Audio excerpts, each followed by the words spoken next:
Hey, good morning. Good morning. I've missed you guys. Did you miss me? Or did I just miss talking to myself? I've left Thailand and I made it to a brand new country, a country that I've never been to before. Ladies and gentlemen, we are in Laos. Laos is probably the most underrated country in Southeast Asia. It's small, the population is only 7.5 million. It's located between Thailand and Vietnam, and it doesn't have any access to the sea. And obviously, so many people come to the region for that tropical beach experience and often miss out on Laos, including myself. I mean, I've lived in Bangkok and traveled around quite a lot, yet it took me so long to finally come to Laos, and I can tell you one thing. I was definitely missing out because Laos very quickly became one of my favorite and the most unexpected travel experiences I had in Southeast Asia. It is still pretty early morning and I was just passing by and randomly stumbled upon this beautiful temple. And one thing that I've noticed about Vientiane, the capital and the biggest city of Laos, where I'm currently at, is that there are so many beautiful temples here. Like, it feels like here in the central area, every corner you make, boom, another beautiful temple. And as you can probably tell, architecture-wise, they are quite similar to what you see in Thailand, but the biggest difference is that there's basically no people here. Like, I'm the only person here right now, and that rarely happens in Thailand, right? So the game plan for today is exploring Vientiane, showing you what this city has to offer, what you can do here, top attraction of Vientiane city. I'm very curious to see it myself because this is definitely a place that I don't see that often on social media. It's not as popular as some of the other big cities in Southeast Asia like Bangkok, Kuala Lumpur, or Hanoi. Fun fact. Laos actually used to be called name on the screen, and that means a land of million elephants, because there used to be a lot of elephants here back in the days. Unfortunately, that is not the case anymore, but you do see a lot of elephant statues here in Vientiane in front of the temples and a lot of the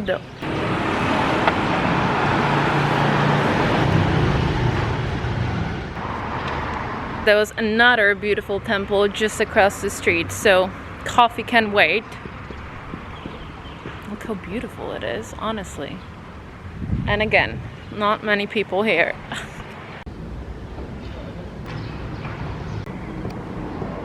Okay, so let's see what the temple looks like inside. And then we really need coffee, so.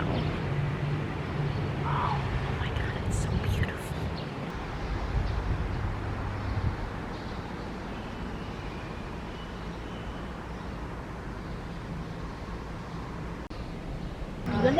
You know what's funny? What's funny is that I actually wanted to start this vlog in this beautiful temple that I found yesterday, and I never ended up finding this temple this morning, but I found like 5 other temples meanwhile, so all good.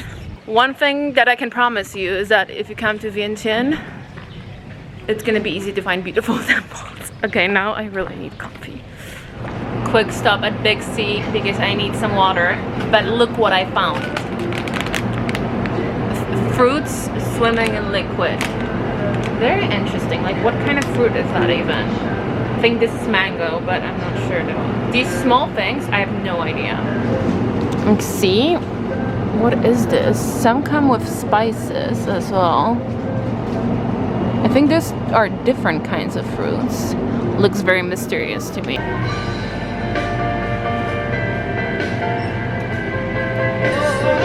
Okay, I changed my mind. I'm officially being adventurous. I want to get this funny jelly looking thing, but I don't know which one I should get.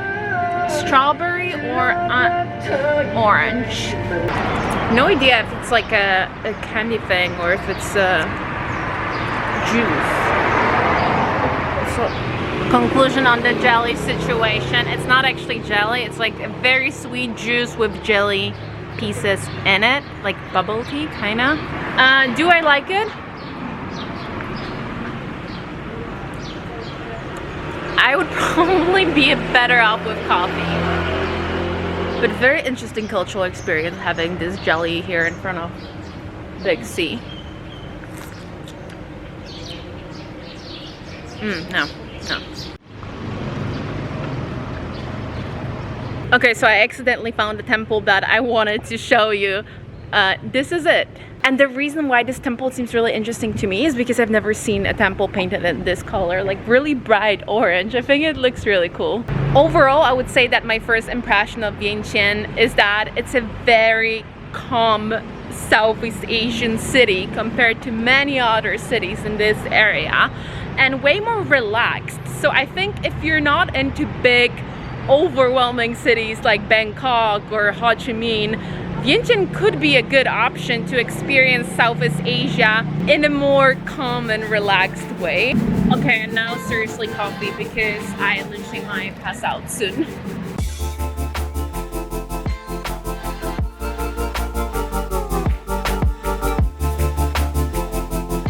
Should I go for naked espresso messy, or there was this another French place that I saw that I'm kind of interested in. I do feel like Laos is probably a bit overshadowed by its famous neighbors, by Thailand and Vietnam. I mean, I myself have spent so much time in Southeast Asia in my life, and this is my very first visit to this country, and I will be exploring more of Laos, so Vientiane is not my only stop. Okay, quick stop for something fascinating. Can you see this? It's a jackfruit tree. How cool. Can you imagine just waking up in the morning and picking up your jackfruit? Oh my god, it's really big. Okay, this is very exciting. The time has come. I finally found a coffee shop that I decided to commit to. Ooh. Can I have iced latte? They do have a really nice outdoor space, and look what I found. Another beautiful temple. Who would have thought? The more I was walking around Vientiane, the more I understood why Vientiane is not really a city that gets that much attention. With its population of less than 1 million people, it is a relatively small town. It's nowhere as flashy and busy as its popular neighbors like Bangkok or Hanoi. There are not as many popular tourist sites that you can see here, so you can easily explore the whole city in one day. But at the same time, for me personally, what makes Vientiane less exciting is also its biggest advantage. Southeast Asian cities tend to be so hectic and overwhelming, and Vientiane is nothing like that. It's calm and it's peaceful, and it's a perfect place if you enjoy walking around like me and just soaking up at the atmosphere. So don't get me wrong, I was actually really enjoying myself because I always tend to love these travel experiences where there's not necessarily that many to-dos to put on your map, so instead you just end up wandering and discovering all that magic and daily life in between. So what's happening here right now is that they're setting up a night market, which happens exactly here every night. And I do know what I'm talking about because I've been to this night market twice already, and we're also gonna go tonight, so don't you worry, you are gonna see it. But I do want to show you one funny thing before. So what you see behind me is actually Thailand. So Vientiane is located right by Mekong River, and basically the river is a natural border with Thailand. So you know, we're literally like, how far is this? Is this 1 kilometer? Probably not, right? We are less than 1 kilometer from Thailand right now.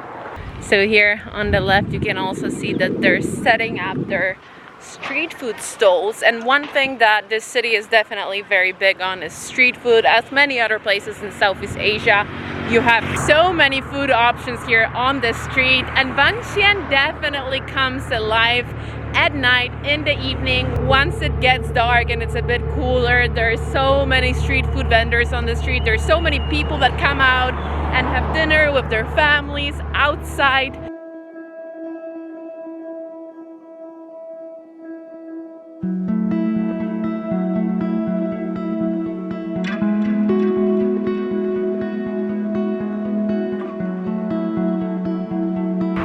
And now we're gonna walk on this very long very big road, because at the end of it there is a monument that is possibly the most important monument here in Vientiane, so I do want to see it.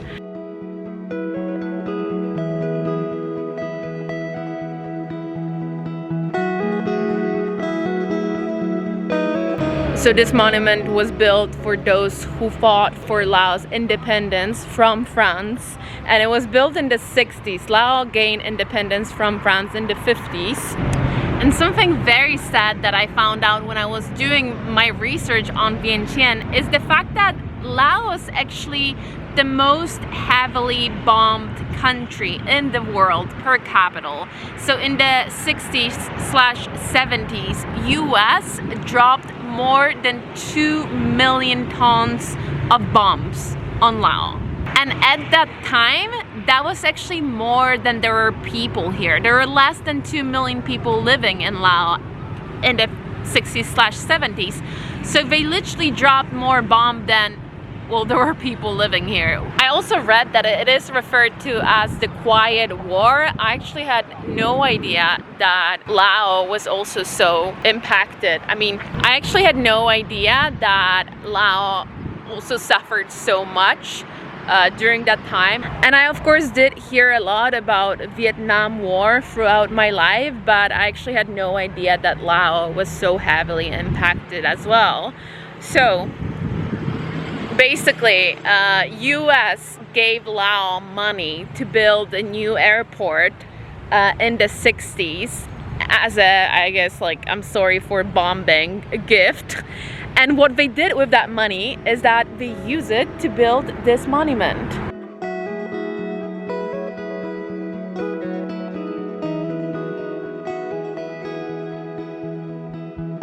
And now my favorite time of the day has come.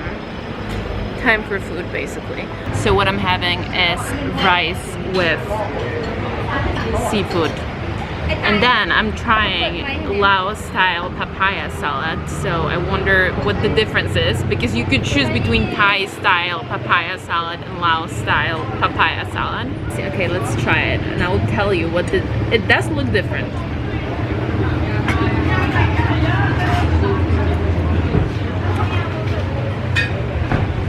So I asked her to make it not spicy, and she told me that it is not spicy, but it is very spicy to me. So that dinner was so good, but I couldn't even finish my papaya salad, even though I really wanted to. I could totally finish it, but I couldn't because it was so spicy. Okay, now I'm gonna go over to the night market to see if it's happening already, just to show you what it looks like. Also, I watched this vlog about Vientiane, and these vloggers were like walking around this area and they were saying that there's no food at the night market in Vientiane, which is not true. There is food. I'm gonna show you where it is. It's just like sort of like a bit separated at the end. I'm gonna show you. Yes, so the night market is already on. So the things that they mostly sell here are not really things that I'm personally interested in. It's mostly just clothes, but like, you know, cheap clothes and a lot of fake stuff. But I will walk over to the part of the market where there is food, because I am thinking about getting something sweet. Okay, so that's basically the end of the market, and then on the right side, that's where the food is. I do know that they do have mango sticky rice here, which is my favorite dessert. So if I find it here, I will get it.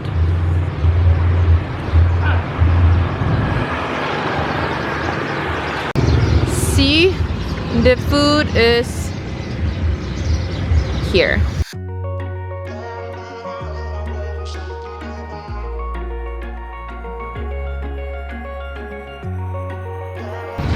Oh, we found it. Great success. Oh my god, look at this. Is that not the most beautiful thing you've ever seen? Wish I could say I was finally over you, but that's not the truth. Everyone always keep falling in. It is a new day. It might not look like it because I'm still wearing the same clothes, but well, I'm a backpacker, so I'm out. No, but basically today is a bit of a fail for the vlog. But not really a fail for me as a human being, because I had a plan to go and see this beautiful temple, apparently one of the most beautiful temples here in Vientiane, but it's located a bit outside of the city center, like around 4 to 5 kilometers, which is quite a lot here because the city is so small. But however, unfortunately, I didn't realize that the temple is closed on Mondays, and it is Monday today. So, but to be honest, I'm not like crying about it, because instead of that beautiful temple, I'm gonna show you a cool bar on like a very high floor, or high floor for Vientiane, where you can see the view of the city. So excited for that. Apparently the best spot to watch sunset in Vientiane, which I don't know if it's gonna happen tonight. I mean, sunset always happens, but it's quite cloudy. I think it's gonna rain, which is also okay.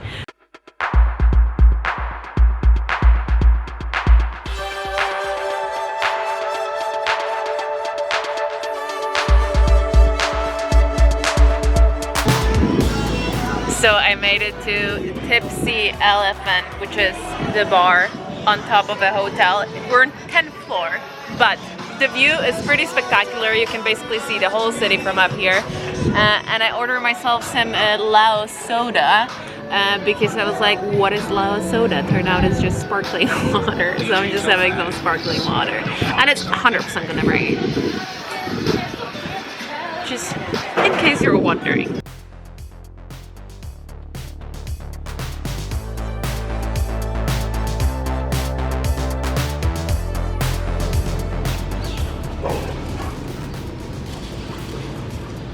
So I was just walking, and again, I honestly feel like Vientiane has even more temples than Bangkok. Like, it's absolutely insane. You know what? Now I'm not sad at all about missing that other temple. It was really beautiful. It was quite different as well. But anyways, this is great. This is enough for me. So I wanted to ask you about something. Do you find it interesting when I share all these like more personal stuff in my vlogs, like my travel plans, like my thoughts about working and traveling at the same time, those kinds of things, you know? Because I'm always really worried that people come here to watch a vlog about Vientiane, and then it's me like talking about my feelings, which I kind of do anyways, I think. One of the worst comments that I've ever got in my career was someone telling me that my vlogs didn't change at all for the past like 5 years. And I was like, no, that is my biggest fear, you know, of not evolving. But let me know in the comments. I'm just really curious to know what you think.